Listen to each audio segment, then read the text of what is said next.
The NANJO Room, Episode 11. Google can find Tokyo, but it can't explain Tokyo. Hello, gentlemen. This is John Nanjo. Welcome to the NANJO Room. Today, I want to tell you a story about two American guys who recently came to Tokyo. Both were from California, and for both of them, it was their very first trip to Japan. So naturally, before coming to Tokyo, they did what almost everybody does today. They asked Google. Google knows a lot. It knows your hotel. It knows the train schedule. It knows where Shibuya Crossing is. It knows where the nearest ramen shop is. But there are some things Google still cannot explain. For example, why have you been walking around Shinjuku Station for 20 minutes and somehow arrived at the same exit 3 times? Welcome to Tokyo. These two gentlemen found us through Google. Before contacting us, they had some very normal concerns. Is this real? Is this a scam? Can I communicate in English? Will the price suddenly change because I am a foreigner? Will reality match the photos? And where exactly am I supposed to go? These are good questions, because when you visit another country, the biggest problem is not always money.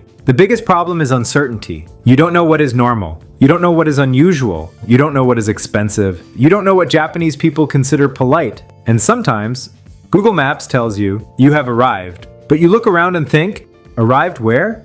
One of these customers told us something very interesting. Before booking, he was worried that he might be charged more because he was a foreigner. Think about that for a moment. He wasn't saying, I want everything cheap. He was saying, I want everything to be fair. That is a very important difference. When you visit a country for the first time, you want clarity. What am I paying? What am I getting? Who am I dealing with? What happens next? And most importantly, can I trust this person? Both customers looked at websites. They compared different options. They checked photos. They wanted English communication. They wanted clear pricing. And they wanted to feel safe. Eventually, they contacted us. And I met them. We spent time together. We ate together. We talked. And I had the opportunity to show them something that I think is much more interesting than simply visiting famous tourist attractions. I wanted to show them a little bit of the Tokyo that doesn't appear in guidebooks. Not just where to go, but why Japanese people behave the way they do. The small rules, the strange habits, the unspoken expectations, the things Japanese people understand automatically.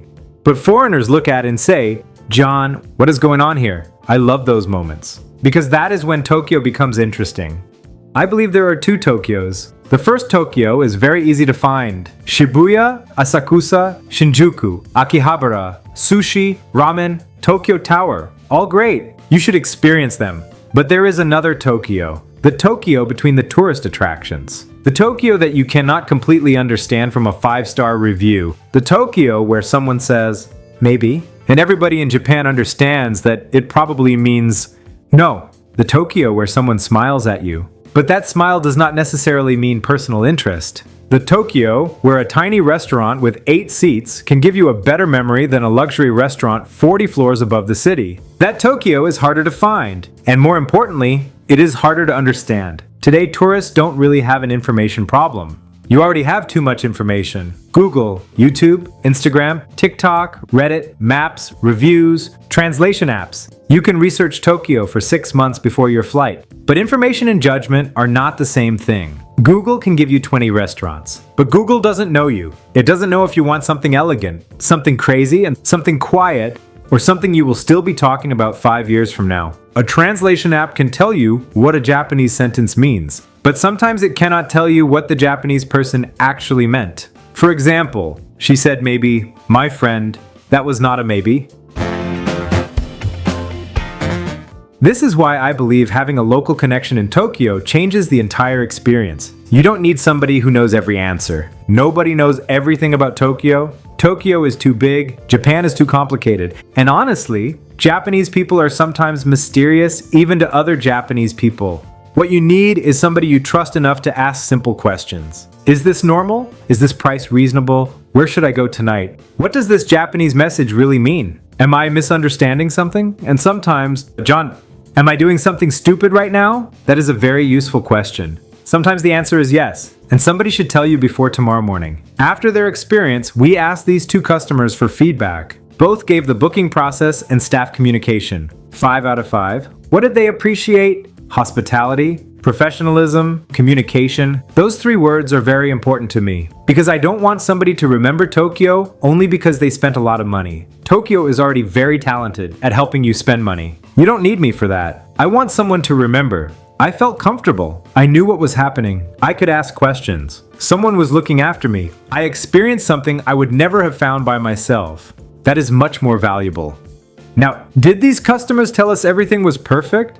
Of course not, and I am glad they didn't. Both pointed out one problem. Location guidance, maps, yes.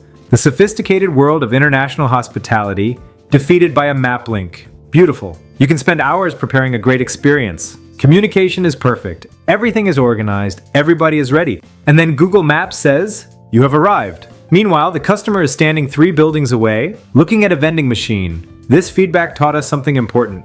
Hospitality does not begin when the customer meets you. Hospitality begins before the customer arrives. Can they find the location? Do they understand the price? Do they know what happens next? Do they know who to contact? Do they feel somebody will help them if something goes wrong? Small things create trust. And trust is extremely important when you are thousands of miles away from home. This is especially true in Tokyo. Tokyo is safe, but safe does not mean simple. There are social rules, business rules, restaurant rules, nightlife rules, dating rules, rules inside other rules. And many of these rules are never explained. Japanese people simply assume everybody already knows them. Then a foreigner arrives, and suddenly we realize, oh, nobody told him. That is why I believe every foreign visitor should have what I call a Tokyo person. One person you can contact, one person who understands the city, one person who can tell you, yes, that is normal. No, don't do that. Yes, you can go there. No, definitely don't do that. Preferably before you do it. Does that person have to be John Nanjo? No, I am not going to lie to you. Millions of tourists visit Tokyo every year without calling me. Tokyo will survive. You will probably survive. Your wallet, I cannot make any promises. You can plan everything yourself. Watch 50 YouTube videos, save 70 restaurants, create a perfect itinerary, create a spreadsheet, color code the spreadsheet, create a backup spreadsheet, and then arrive in Tokyo. See something interesting outside your hotel and completely change your plan. That happens. Because travel is human. The perfect schedule does not always create the perfect memory. Sometimes the best night begins with a very simple message. John, we have nothing planned tonight. What should we do? Now, we can have some fun. I am not trying to become a traditional tour guide. If you want somebody to say, Tokyo Tower was completed in 1958, Google can probably do that better than me. And Google never gets tired. I am interested in something different. I want to help foreign visitors understand the parts of Tokyo that are difficult to search, how Japanese people think, why Japanese people sometimes don't say exactly what they mean, how to avoid misunderstandings, how to choose experiences that actually match your personality, how to feel comfortable in a city where you may not understand the language, how to find the difference between marketing and reality, and how to go home with a story. Not, I went to Tokyo, but you are not going to believe what happened to me in Tokyo. That is a much better story. And that is what happened when I spent time with these American visitors. We had dinner, we talked, I showed them parts of Japanese culture that are difficult to explain through a website. They asked questions, sometimes serious questions and sometimes funny questions. And that is exactly what I want. Because there is no stupid question when you are discovering another culture. Actually, some Japanese customs are strange even to me. We just stopped asking why 20 years ago. So if you are listening to this from America, Europe, Australia, Singapore, Dubai, or anywhere else in the world, and you are planning to come to Tokyo, here is my advice. Research, compare, ask questions, check the price before making a decision. If something is unclear, make it clear. If someone becomes angry because you asked a reasonable question about money, that is probably useful information. But also, leave some empty space in your schedule. One evening, one afternoon, a few hours. Because if every minute is already planned before you arrive, Tokyo cannot surprise you. And Tokyo is very good at surprises. The best restaurant may not be on your list. The funniest conversation may happen somewhere you never planned to visit. The memory you keep for the next 5 years may have nothing to do with Tokyo Tower. It may be a small conversation over dinner, a strange Japanese custom, a place with no English sign outside, or a night you could never have planned from another country. That is the Tokyo I want you to experience.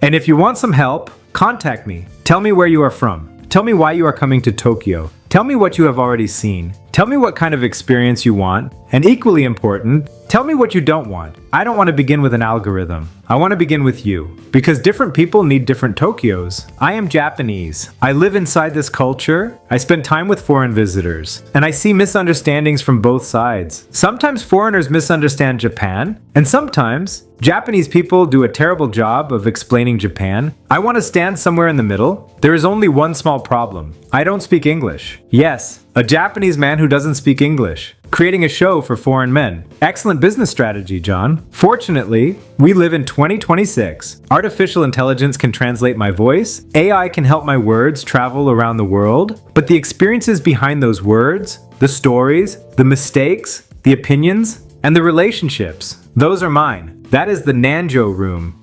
The two American customers I talked about today came to Tokyo with very real concerns. Scams, language, unclear prices, photos, locations, trust. After spending time with us, the things they appreciated most were hospitality, professionalism, and communication. I think that tells us something. Foreign visitors don't only want access to Tokyo, they want confidence. They want someone on the ground who makes Tokyo easier to understand and maybe a little more interesting. So remember this before your next trip. Google can show you where Tokyo is. Instagram can show you what Tokyo looks like. AI can translate what Tokyo says. But sometimes, you still need a human being to explain. What the hell is going on? My name is John Nanjo. This is the NANJO Room. If you are coming to Tokyo, and you want to experience more than the version everybody else sees, send me a message. Tell me when you're coming, and let's see which Tokyo is waiting for you. See you in Tokyo.